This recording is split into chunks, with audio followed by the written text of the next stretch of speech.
We're in the cooking corner right now. Speaking of summertime temperatures, how about some steak? With us today, executive chef for Montereau, Chef Ron Harrison, joining us once again to talk about some steak and something that's really summery that you can pair with it. This is a nice looking dish, Ron. I gotta say, this is cool. Well, thank you very much. And you know, like Stacia said a couple of times, it's super hot outside, so we all try to avoid cooking in the kitchen. So we're doing it today, but if you want to go outside and fire up your grill, I've got just a nice piece of flank steak here that I had the butcher tenderize for me, and you can have them do that for you as well. Just a marinade of garlic, soy sauce, Worcestershire, and a little olive oil. Oh, I didn't great. even add any extra salt, trying to keep it, you know, a little more on the healthy side. Well, talk to us about tenderizing for a second. What does that do to a steak? Well, this steak has a little less fat content in it, just naturally, and so it's going to tend to be a little more chewy. So the tenderization process is going to help the marinade get into the steak more, and it's also going to be better and seem less chewy on, you know, when you go to eat it. So. Yeah, that's good. No one's usually fans of chewy steak, so I will take that. So this is our kale here. We've just torn it into little pieces, and I've got about a 1/4 cup of Parmesan cheese, and a little more than that of some sliced toasted almonds.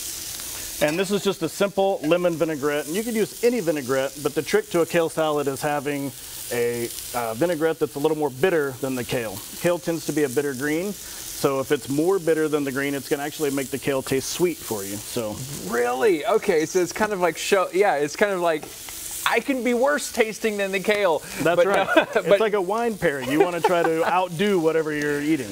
No, this is not going to be bad tasting. This is going to be fantastic because everybody loves lemons. Everybody loves, I love almonds. This is great. That's right. So we'll just put a little bit of this on the plate here. This is something even my kids will eat, surprisingly.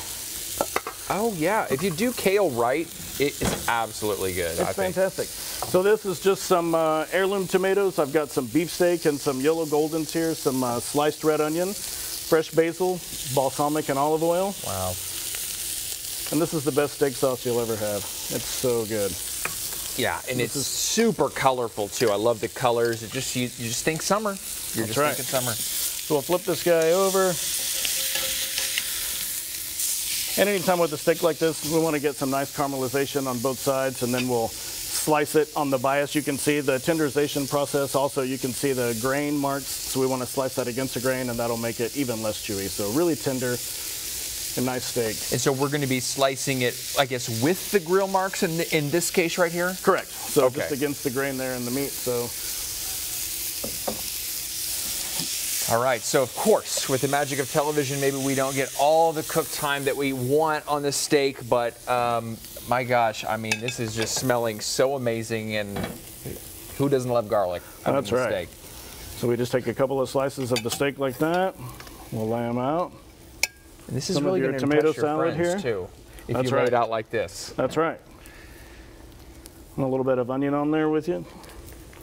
Some of that awesome balsamic and olive oil steak sauce, and it's the best thing ever. Okay, Ron. Well, thank you so much. You can check out this recipe, newson6.com/recipes, for this steak with lemony kale salad. And Ron, happy summer to you. Hopefully we'll see you again. Yeah, for sure. Thank you.